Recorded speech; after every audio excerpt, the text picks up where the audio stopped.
Item ಯಾವುದೇ ಇರಲಿ try ಮಾಡಿ ಆಚಿ ಚಿಕನ್ ಮಸಾಲಾ. ಆಚಿ ಚಿಕನ್ ಮಸಾಲಾ.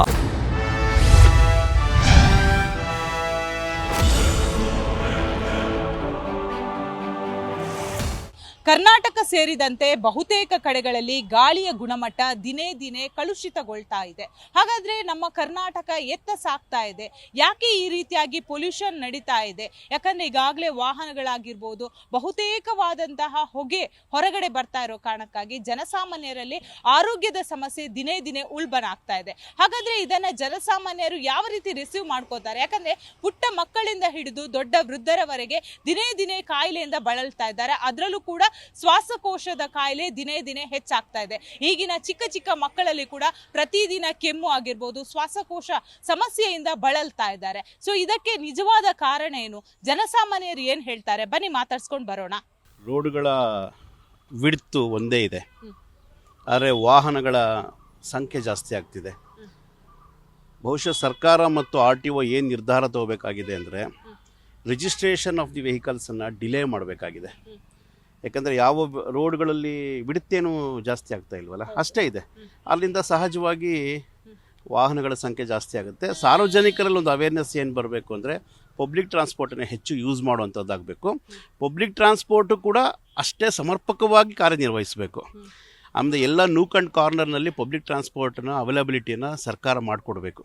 ಅದು ಬಹಳ ಇಂಪಾರ್ಟೆಂಟು. ಓಕೆ ಸರ್, ಈಗ ನಾವು ಉಸಿರಾಡೋದಕ್ಕೇನೆ ಒಂದು ಬಹಳಷ್ಟು ತೊಂದರೆ ಆಗುವ ಸಾಧ್ಯತೆ ಕೂಡ ಇರ್ಬೋದು. ಯಾಕಂದ್ರೆ ಗಾಳಿಯ ಗುಣಮಟ್ಟ ದಿನೇ ದಿನೇ ಕಡಿಮೆ ಆಗ್ತಾ ಇದೆ. ಬೆಂಗಳೂರಿನ ವಾತಾವರಣ ಹೇಗಾಗ್ತಿದೆ? ಬೆಂಗಳೂರು ಮಾತ್ರ ಅಲ್ಲ, ನಾವು ಅನ್ಕೋತೀವಿ ಜಿಲ್ಲೆ ಕೂಡ ಸೇಫ್ ಅಂತ, ಬಟ್ ಜಿಲ್ಲೆಗಳು ಕೂಡ ಸೇಫ್ ಅಲ್ಲ ಅನ್ನೋದು ಬರ್ತಾ ಇದೆ. ಏನ್ ಹೇಳ್ತೀರಾ? ಟೈರ್ 2 ಟೈರ್ 3 ಸಿಟಿಗಳಲ್ಲಿ ಪೊಲ್ಯೂಷನ್ ಇದೆ.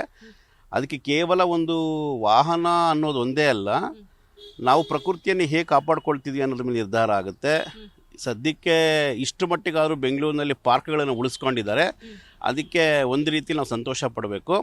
ಇಲ್ಲಿನ ಪಾಪ್ಯುಲೇಷನ್ಗೆ ಸಾಲದು, ಇಲ್ಲಿನ ಡೆನ್ಸಿಟಿಗೆ ಇದು ಸಾಲದು, ಆದರೆ ಇಷ್ಟಾದರೂ ಉಪಯೋಗಿಸ್ಕೊಂಡಿದ್ದಾರೆ. ಇದರಲ್ಲಿ ಕೆಲವು ನನಗನ್ಸುತ್ತೆ ಅಲ್ಲಿನ ರೆಸಿಡೆಂಟ್ಸ್ ವೆಲ್ಫೇರ್ ಅಸೋಸಿಯೇಷನ್ಗಳು ತುಂಬ ಚೆನ್ನಾಗಿ ಕೆಲಸ ಮಾಡ್ತಿವೆ, ಅದನ್ನು ಕಾಪಾಡ್ಕೊಂಬರ್ತಿದ್ದಾರೆ. ಈ ಲಂಗ್ ಸ್ಪೇಸನ್ನು ಉಳಿಸ್ಕೋಬೇಕು. ಹಾಗೆ ವಾಟರ್ ಬಾಡೀಸ್ ಜಾಸ್ತಿ ಆಗಬೇಕು. ಬೆಂಗಳೂರಿನಲ್ಲಿ ವಾಟರ್ ಬಾಡಿಗಳು ಎಷ್ಟೋ ಕಡೆ ಎನ್ಕ್ರೋಚ್ಮೆಂಟ್ ಆಗಿದೆ, ಅದು ನಾವು ನೋಡ್ತಾ ಇದ್ದೀವಿ. ಎಷ್ಟೋ ಕೇಸ್ಗಳು ನಾವು ನೋಡ್ತಾ ಇರ್ತೀವಿ. ವಾಟರ್ ಬಾಡೀಸ್ ಇನ್ಕ್ರೀಸ್ ಆಗಬೇಕು. ನೇಚರ್ನ ಉಳಿಸ್ಕೊಂಡ್ರೆ ಬಹುತೇಕ ಕ್ಲೈಮೆಟಿಕ್ ಈ ಒಂದು ಕಂಡೀಷನನ್ನು ಅದು ಒಂದು ಸ್ವಲ್ಪ ಮಟ್ಟಿಗೆ ಕಾಪಾಡ್ಕೊಂಡು ಹೋಗುತ್ತೆ ಅಂತ ಅನ್ಸುತ್ತೆ. ಓಕೆ, ನಮಗೆ ಬಹುತೇಕ ಮಕ್ಕಳನ್ನ ನೋಡೋದ ಸರ್, ಪುಟ್ಟ ಮಕ್ಕಳಿಗೆ ಶ್ವಾಸಕೋಶ ಸಮಸ್ಯೆ, ಕೆಮ್ಮು ಡೈಲಿ. ಏನು ಹೇಳ್ತೀರಿ? ಅಂದರೆ ಬೆಂಗಳೂರು ಆಗಿರ್ಬೋದು, ಜಿಲ್ಲೆಗಳಲ್ಲಿ ಈ ಕಾಯಿಲೆಗಳು ಹೆಚ್ಚಾಗ್ತಾ ಇದೆ. 2-3 ಕಾರಣ. ಒಂದು, ಇವತ್ತು ಎಲ್ಲವೂ ಕೂಡ ಕಲುಷಿತ. ಆಹಾರ, ನೀರು, ಗಾಳಿ ಎಲ್ಲ ಕಲುಷಿತ. ಅದರ ಜೊತೆಯಲ್ಲಿ ಮಕ್ಕಳನ್ನ ಹೊರಗಡೆ ಆಟ ಆಡಲಿಕ್ಕೆ ಇವತ್ತು ಬರ್ತಾ ಇಲ್ಲ ಮಕ್ಕಳು. ಅವ್ರು ನಿಜವಾಗಿ ಕೂಡ ದೈಹಿಕವಾಗಿ ಅವ್ರು ಹೇಗೆ ಬೆಳಿಬೇಕಾಗಿತ್ತು, ಆಟ ಆಡಿಕೊಂಡು ಹೊರಗಡೆ ಬಿಸಿಲಿಗೆ, ಗಾಳಿಗೆ, ಮಳೆಗೆ, ಆ ರೀತಿ ಬೆಳೀತಾ ಇಲ್ಲ. ಸದಾ ಮಕ್ಕಳು TV ಮುಂದೆ, ಲ್ಯಾಪ್ಟಾಪ್ ಮುಂದೆ, ಮೊಬೈಲ್ಗಳಲ್ಲಿ ಇಟ್ಕೊಂಡು ಆನ್ಲೈನ್ ಹೆಸರು ಕೋರ್ಸ್ಗಳಲ್ಲಿ ಅದನ್ನೇ ಅಭ್ಯಾಸ ಮಾಡ್ಕೊಂಡಿದ್ದಾರೆ ಹೊರತು ಅದರಲ್ಲಿ ಕೆಲವೇ ಭಾಗ ಮಕ್ಕಳು ಹೊರಗಡೆ ಬರ್ತಾ ಇರೋದು. ಅವರು ಆ ರೀತಿ ಬಂದು ದೈಹಿಕವಾಗಿ ಒಂದು ರೆಸಿಸ್ಟೆನ್ಸ್ ಇಮ್ಯುನಿಟಿನ ಬೆಳೆಸ್ಕೋಬೇಕು. ಎರಡನೇದು, ಪ್ರಕೃತಿ ಕೂಡ ಸಹಕಾರಿಯಾಗಬೇಕು. ಅದಕ್ಕೆ ನಾವೆಲ್ಲರೂ ದೊಡ್ಡವರು ಏನಿದ್ದೀವಿ, ಮಕ್ಕಳಿಗೆ ಗೊತ್ತಾಗಲ್ಲ ಅದು, ನಾವು ಅವ್ರಿಗೆ ಈಗಲಿಂದನೇ ಕಲಿಸ್ಕೊಡ್ಬೇಕು. ಪ್ರಕೃತಿಯನ್ನು ಹೇಗೆ ಪ್ರೀತಿಸಬೇಕು, ಹೇಗೆ ಉಳಿಸ್ಕೋಬೇಕು ಅಂತ ಮಕ್ಕಳಲ್ಲಿ ನಾವು ಜ್ಞಾನ ತುಂಬಬೇಕು. ಅವರನ್ನು ಪ್ರಕೃತಿಯಲ್ಲಿ ಆಟ ಆಡ್ಲಿಕ್ಕೆ ಬಿಡಬೇಕು. ಇವತ್ತು ಬೆಂಗಳೂರಲ್ಲಿ ಭಾಳ ಧೂಳಿನ ಸಮಸ್ಯೆ. ಯಾಕೆಂದರೆ ಎಲ್ಲ ಕಡೆ ರೋಡ್ ಕೀಳ್ತಾರೆ. 6 ತಿಂಗಳಾದರೂ, 1 ವರ್ಷ ಆದರೂ ಕಂಪ್ಲೀಟ್ ಮಾಡಲ್ಲ. ಕೆಲವು ಕಡೆ 3 ಇಯರ್ಸ್ 4 ಇಯರ್ಸ್ ಆದರೂ ಕಂಪ್ಲೀಟ್ ಮಾಡಲ್ಲ. ಹಾಗಾಗಿ ಭಾಳಷ್ಟು ಧೂಳಿನ ಸಮಸ್ಯೆ ಇದೆ.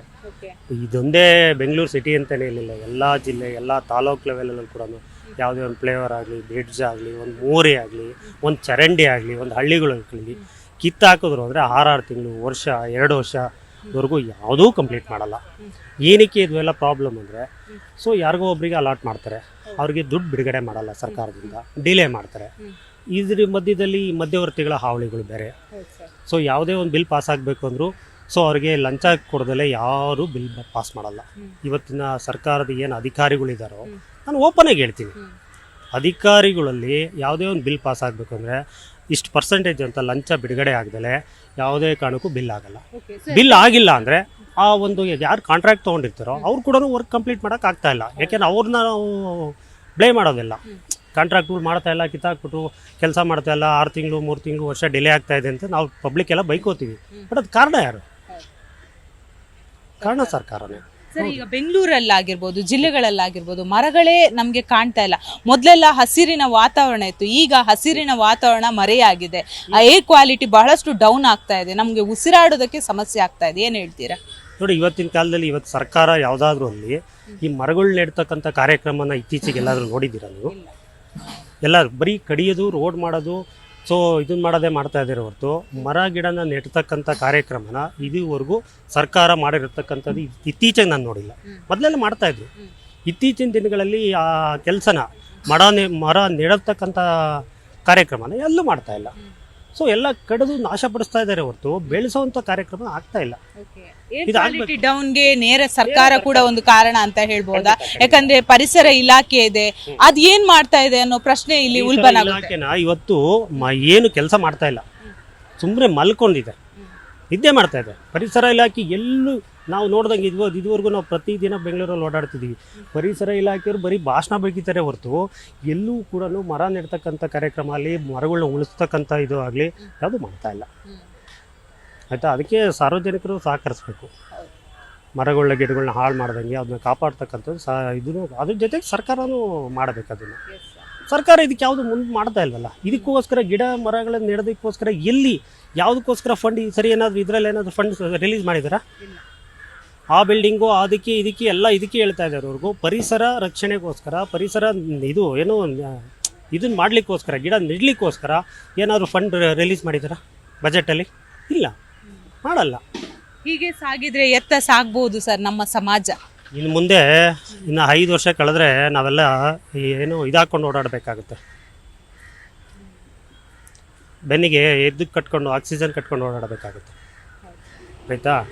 ಇನ್ನು ಏನು 50 ವರ್ಷ ಬದುಕೋರು ಇನ್ನು 25 ವರ್ಷ ಬದುಕಲಿಕ್ಕೆ ಸ್ಟಾರ್ಟ್ ಆಗಿದೆ. ಯಾಕೆಂದರೆ ಅಷ್ಟೊಂದು ಪೊಲ್ಯೂಷನ್ ಆಗ್ತಾಯಿದೆ, ಧೂಳು, ಹೊಗೆ, ಈ ಥರ ಪ್ರಾಬ್ಲಮ್ ಆಗೇ ಆಗುತ್ತೆ. ಇನ್ನು ಮುಂದೆ 5 ವರ್ಷ ಕಳೆದ್ರೆ ಬೆಂಗಳೂರಲ್ಲಿ ಜೀವನ ಮಾಡೋದೇ ಕಷ್ಟ ಆಗುತ್ತೆ, ಓಡಾಡೋದೇ ಕಷ್ಟ ಆಗುತ್ತೆ.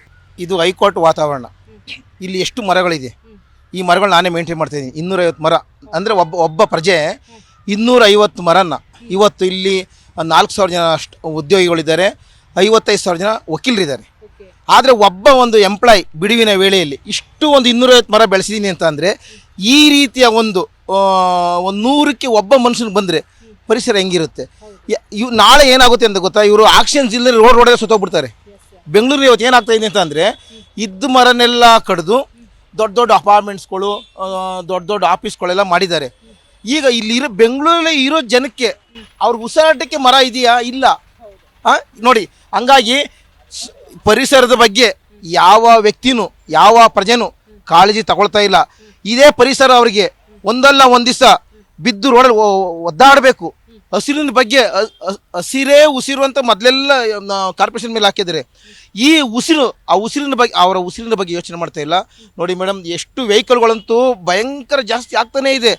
ಯಾವ ಮಟ್ಟಕ್ಕೆ ಹೋಗಿದೆ ಅಂತ ಅಂದರೆ ಆ ವೆಹಿಕಲಲ್ಲಿ ಬಿಡ್ತಕ್ಕಂಥ ಪೊಲ್ಯೂಷನ್ನು ನಾವು ಶ್ವಾಸಕೋಶ ಎಲ್ಲ ಹೋಗಿ ಅರ್ಧ ಜನ ಈ ಬೆಂಗಳೂರು ಪೊಲ್ಯೂಷನ್ ಸತ್ತೋಗ್ಬಿಡ್ತಾರೆ. ಆಮೇಲೆ ಈಗ ಆಫೀಸ್ ಬರಬೇಕಾದ್ರೂ ಅಷ್ಟೇ ಮೇಡಮ್, ಬೆಳಗ್ಗೆ ಬಂದರೆ ನಾವು ಅರ್ಧ ಗಂಟೆ 15 ನಿಮಿಷದಲ್ಲಿ ಆಫೀಸ್ ತಲುಪ್ತಿದ್ರು, ಇವತ್ತು 2 ಅವರ್ ಆಗುತ್ತೆ. ಆಯಿತಾ? ಇನ್ನೂ ಮತ್ತೆ ಪ್ರತಿಯೊಂದು ಸಿಂಗಲ್ ಪರ್ಸನ್ಗೆ ಒಂದೊಂದು ಕಾರ್ ಬೇಕು. ಯಾಕೆ ಬೇಕು ಮೇಡಮ್? ಒಂದು 2 ವೀಲರ್ ಬರ್ಬೋದು, ಒಬ್ಬೊಬ್ಬನಿಗೆ ಒಂದೊಂದು ಕಾರು. ಎಷ್ಟು ಕಾರ್ ಪೊಲ್ಯೂಷನ್ ಆಗುತ್ತೆ. ಅದೇ ಒಂದು ಫ್ರೆಂಡ್ಸ್ಗಳದ್ದು 2 ವೀಲರ್ ಬರ್ಬೋದು, ಸೈಕಲ್ ಬರ್ಬೋದು, ನಡ್ಕೊಂಡು ಬರ್ಬೋದು.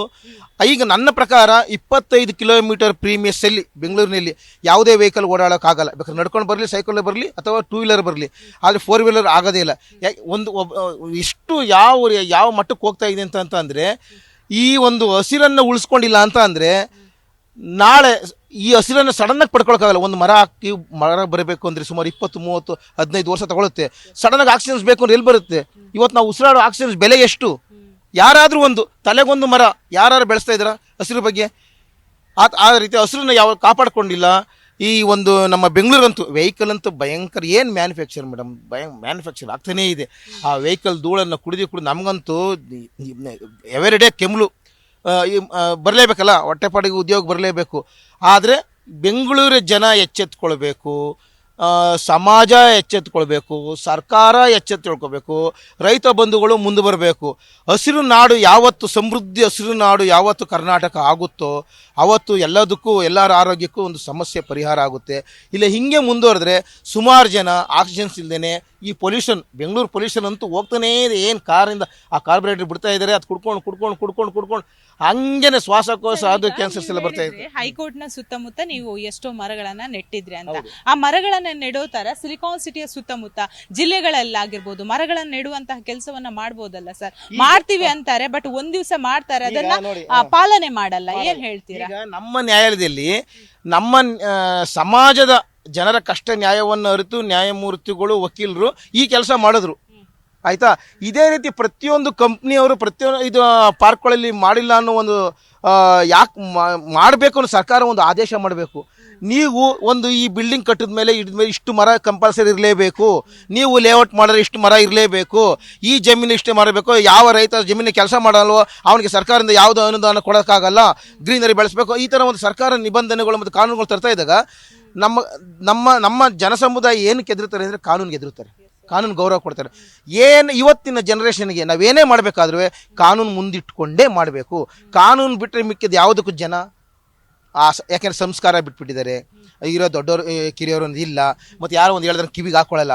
ಅದೇ ಕಾನೂನು, ಅದು ಕಾನೂನಿಗೆ ಎದುರುತ್ತಾರೆ, ಕಾನೂನಿಗೆ ಮಾತ್ರ ಎದುರೆ. ಈ ಕಾನೂನಿಂದಲೇ, ನ್ಯಾಯಾಲಯಗಳಿಂದಲೇ ಏನಾದರೂ ಸಮಾಜಕ್ಕೆ ಈ ಪೊಲ್ಯೂಷನ್ಗೆ ಒಂದು ಒಳ್ಳೆ ಮಾರ್ಗ ಬರಬೇಕು ಅಂತ ನಾನು ಹೇಳ್ತೀನಿ. ಸರ್, ಏರ್ ಕ್ವಾಲಿಟಿ ಬಗ್ಗೆ ಏನು ಹೇಳ್ತೀರಾ ಆಸ್ ಅ ಸೀನಿಯರ್ ಆಗಿ? ಏರ್ ಕ್ವಾಲಿಟಿ ದಿನೇ ದಿನೇ ಹದಗೆಡ್ತಾ ಇದೆ.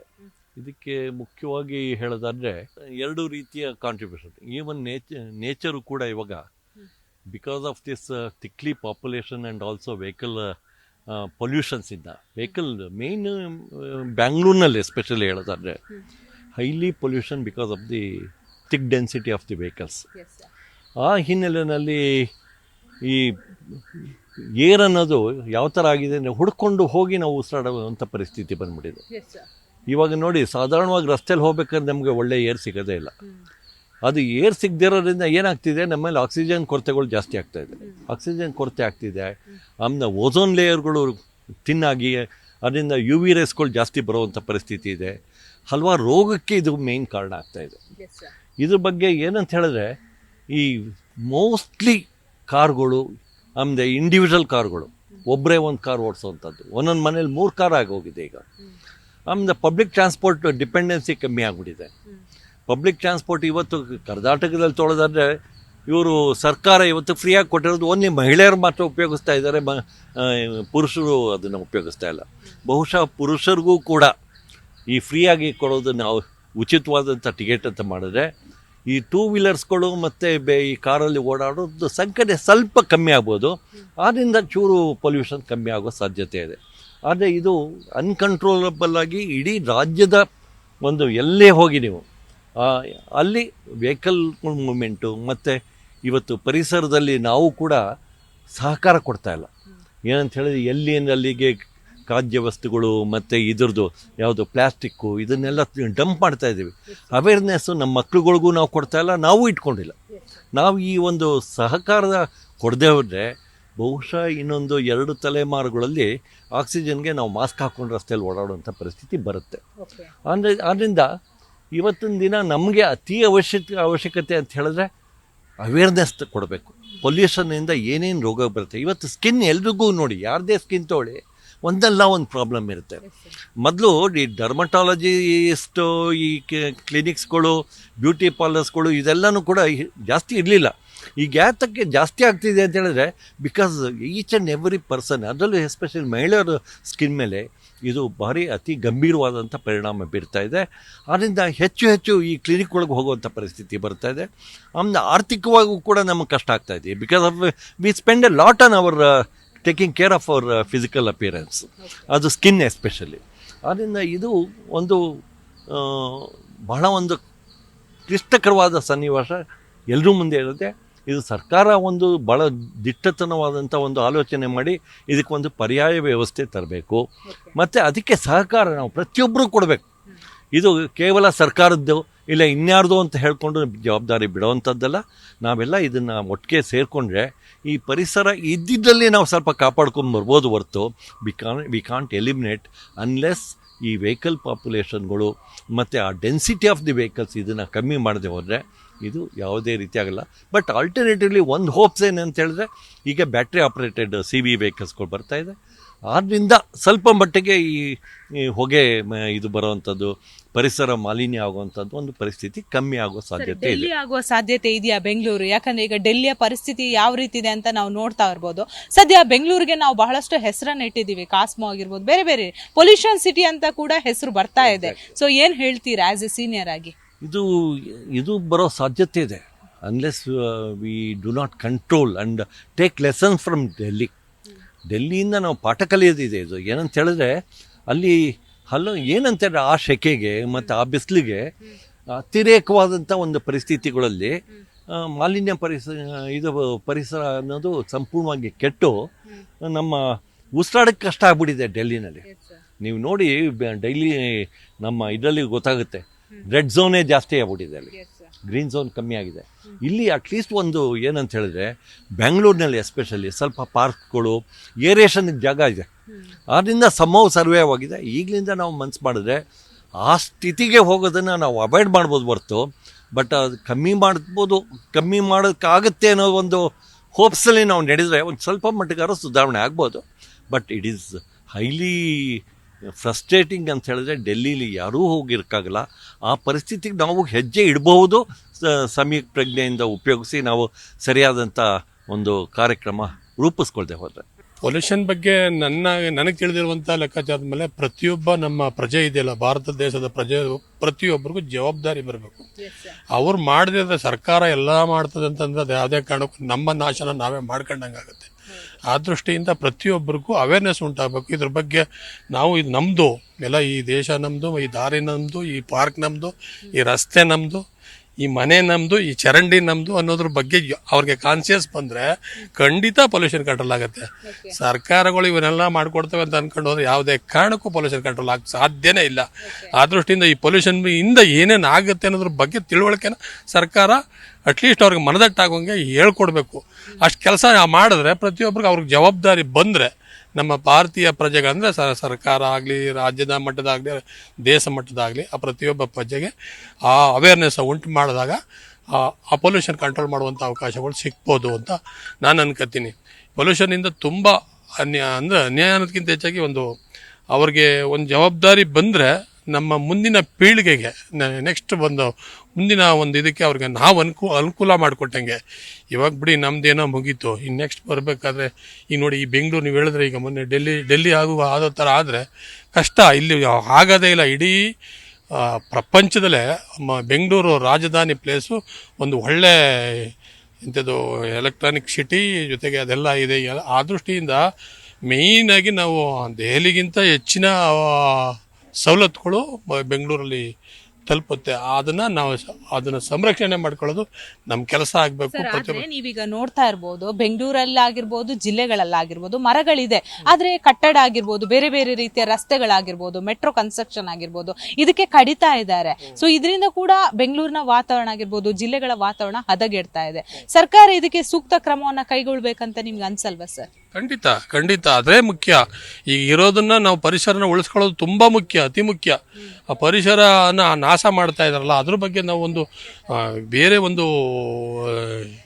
ಒಂದು ಶಿಕ್ಷೆಗಳನ್ನ ವಿಧಿಸುವ ಮುಖಾಂತರ ಅದನ್ನು ಕಂಟ್ರೋಲ್ ಮಾಡಬೇಕು. ಜೊತೆಗೆ ಅವ್ರಿಗೆ ಆ ಪರಿಸರ ನಾಶ ಮಾಡ್ಕೊಂಡ್ರೆ ನಮ್ಮ ಪರಿಸ್ಥಿತಿಗಳು ಏನಾಗುತ್ತೆ ಅನ್ನೋದ್ರ ಬಗ್ಗೆ ತಿಳುವಳಿಕೆ ಬರೋ ಥರ ಇನ್ನೂ ಸರ್ಕಾರ ಮಾಡಬೇಕು.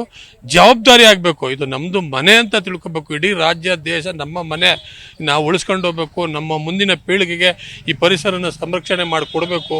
ನಮ್ಮ ಪೀಳಿಗೆಗಳು ಇದರಲ್ಲಿ ಬೆಳಿಬೇಕು ಅನ್ನೋ ದೃಷ್ಟಿ ಅವ್ರಿಗೆ ಬರಬೇಕು.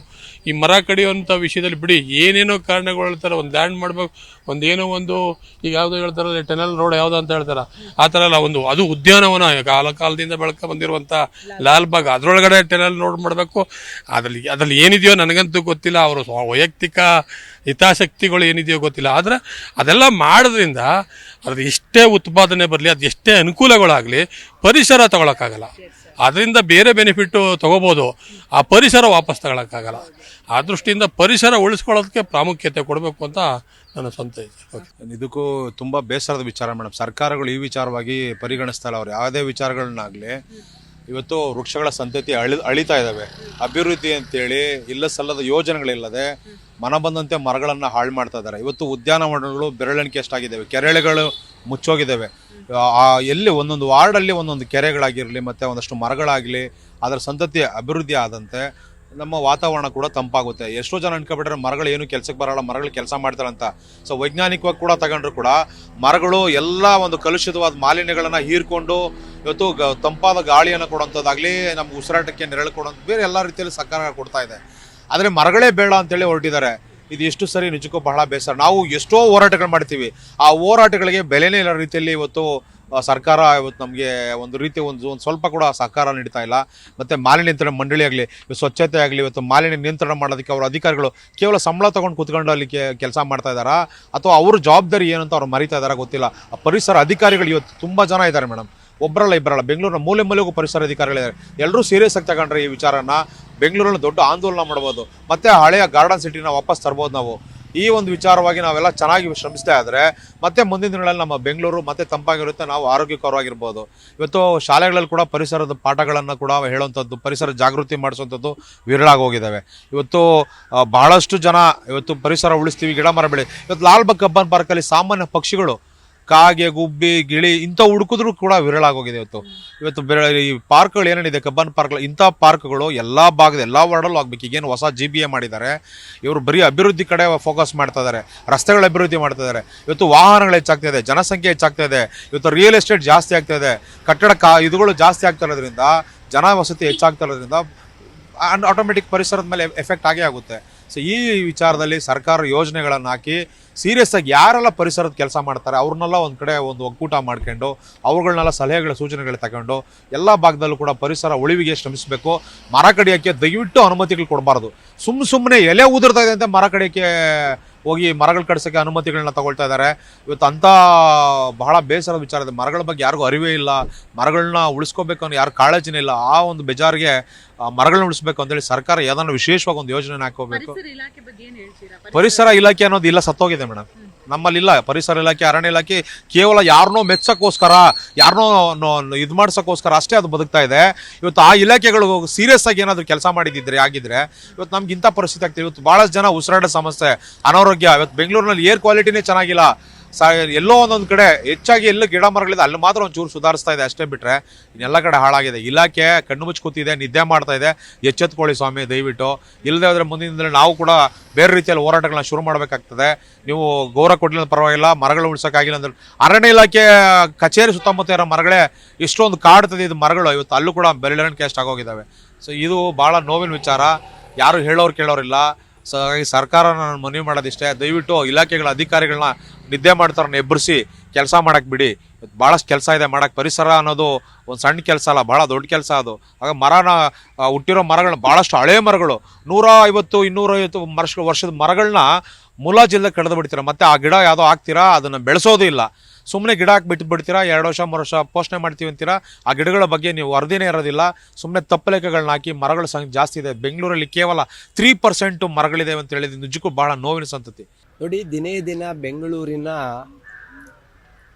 ವಾಯು ಮಾಲಿನ್ಯ ಇರ್ಬೋದು, ಕಸದ ಇದಿರ್ಬೋದು, ಸಮಸ್ಯೆ ಇರ್ಬೋದು, ಇನ್ನು ಕೆರೆಗಳನ್ನ ಮುಳುಗಿಸೋದು, ಕೆರೆಯನ್ನು ಕಲುಷಿತಗೊಳಿಸೋದು, ಇವೆಲ್ಲವೂ ಈಗ ಏನಾಗೋಗ್ಬಿಟ್ಟಿದೆ, ಜನಸಾಮಾನ್ಯರಿಗೆ ಡೈಲಿ ಆಗ್ತಾ ಇದೆ ಬಿಡು ಅಂತ ಹೇಳೋಂಥ ಪರಿಸ್ಥಿತಿ ಬಂದಿದೆ.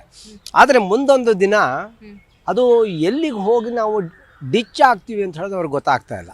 ಇವತ್ತು ಡೆಲ್ಲಿಯ ಬಗ್ಗೆ ನಾವು ನೋಡಿದ್ರೆ, ಅಲ್ಲಿ ಸುತ್ತಮುತ್ತದ ವಾತಾವರಣ ಇದು ಕಲುಷಿತ ಆಗೋದು, ಡೆಲ್ಲಿಯಲ್ಲಿ ವೆಹಿಕಲ್ಗಳನ್ನ ಓಡಿಸ್ಬೇಡಿ ಅಂತ ಒಂದು ಆರ್ಡ್ರ್ ಬರೋವಂಥದ್ದು, ಇನ್ನೂ ಬಹಳಷ್ಟು ಹೋಗಿ ಅತಿ ಸಂಕಟಕ್ಕೆ ಬರ್ತದೆ. ನೀವೊಂದು ಸಣ್ಣ ಊಹೆ ಮಾಡ್ಕೋಬೋದು. ಏನು ಅಂತ ಹೇಳಿದ್ರೆ, ಮುಂದಿನ ದಿನಗಳಲ್ಲಿ ಹಿಂದ್ಗಡೆ ಒಂದು ಆಕ್ಸಿಜನ್ ಸಿಲಿಂಡರ್ ಹಾಕ್ಕೊಂಡು ಮೂಗು ಹಾಕ್ಕೊಂಡು ದಾರಿಲಿ ಓಡಾಡೋಂಥ ವಿಚಾರ ಬರ್ಬೋದು ಅಂತ. ನಿಮಗೆ ಡೆಲ್ಲಿ ನೋಡಿದ ಮೇಲೆ ಇವತ್ತು ನಾವಿಲ್ಲಿ ಎಚ್ಚೆತ್ತುಕೊಳ್ಬೇಕಾ ಬೇಡವಾ? ಇವತ್ತು ಬೆಂಗಳೂರು ಸಿಟಿ IT ಸಿಟಿ ಆಗಿದೆ, ಸಿಲಿಕಾನ್ ಸಿಟಿ ಆಗಿದೆ, ಬಹಳಷ್ಟು ಇದಾಗಿದೆ.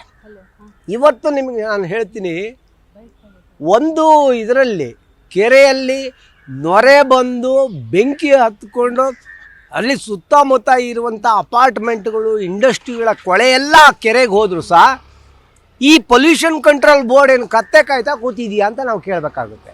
ಅಲ್ಲ, ಪೊಲ್ಯೂಷನ್ ಕಂಟ್ರೋಲ್ ಬೋರ್ಡ್ ಅವರು ಅವ್ರ ಜೊತೆಯಲ್ಲಿ ಸಾಮೀಲಾಗಿದ್ದಾರೋ ಅಂತ ತಿಳ್ಕೊಬೇಕು. ಎರಡನೇದು, ಅದರೊಟ್ಟಿಗೆ BBMP ಆ ಕೆರೆ ಒಳಗಡೆ ಇರುವಂಥ ಕಸ ತೆಗಿಯೋದು, ಇದು ಕೆಮಿಕಲ್ಸ್ ತೆಗಿಯೋದು, ಆ ನೊರೆ ತೆಗಿಯೋದು, ಬೆಂಕಿನ ಕಡಿಮೆ ಮಾಡೋದಕ್ಕೆ ಕೋಟ್ಯಾಂತರ ರೂಪಾಯಿ ಹಾಕಿದರು. ಕೋಟ್ಯಾಂತರ ರೂಪಾಯಿ ಬಂತು. ಅದೇನು ಆಮೇಲೆ NGTಯಿಂದ ಫೈನ್ ಹಾಕ್ತೀವಿ ಅಂತ ಹೆದರಿಸಿದ್ರು.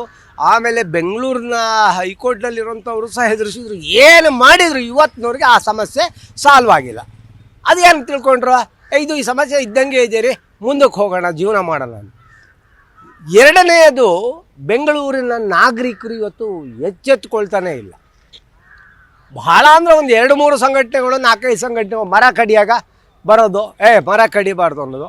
ಇವತ್ತು ಡೆವಲಪ್ಮೆಂಟ್ ಪ್ರೊಸೆಸ್ಸಿಗೆ ಕೆಲವೊಂದು ಮರಗಳನ್ನ ಅನಿವಾರ್ಯವಾಗಿ ಕಡಿಬೇಕಾಗುತ್ತೆ. ಮೆಟ್ರೋ ಹೋಗ್ತಾ ಇದೆ, ಮೆಟ್ರೋ ನಮಗೂ ಅನುಕೂಲ ಆಯಿತು, 10 ಮರ ಕಡೀರಿ ಅಂತ ಒಂದು ಹೈಕೋರ್ಟು ಸಮೇತ ಆ ಕಡೆ ಯೋಚನೆ ಇಲ್ಲ. ಅಂದರೆ ಡೆವಲಪ್ಮೆಂಟ್ ಪ್ರೋಗ್ರಾಮ್ ಮಾಡಿದ್ರಲ್ಲಿ ಏನೂ ತಪ್ಪೇನಿಲ್ಲ. ಆದರೆ ಅದೇ ಕಂಡೀಷನ್ನಲ್ಲಿ ನೀವು 10 ಮರ ಕಡ್ದಿರಿ, 10ಕ್ಕೆ 10 ಸೇರಿಸಿ 20 ಮರ ಹಾಕಿದ್ದನ್ನು ನಮಗೆಲ್ಲರೂ ಡಾಕ್ಯುಮೆಂಟ್ ತೋರಿಸಿ ಅಂತ ಇವತ್ತಿನವರೆಗೂ ನ್ಯಾಯಾಲಯದಲ್ಲಿ ಇದಾಗಿಲ್ಲ. ಅವರು ಹಾಕಿದ್ರು ಸಮೇತ ಅಂತಂದು ತೋರಿಸಿಲ್ಲ. ನೋಡಿದ್ರಲ್ಲ ವೀಕ್ಷಕರೇ, ಇದು ಸಾರ್ವಜನಿಕರ ಅಭಿಪ್ರಾಯ ಆಗಿತ್ತು. ಬೆಂಗಳೂರಿಂದ ಕ್ಯಾಮ್ರಾ ಪರ್ಸನ್ ಯಶಸ್ ಜೊತೆ ಭವ್ಯ ಸುನಿಲ್, ಜಿ ಕನ್ನಡ ನ್ಯೂಸ್.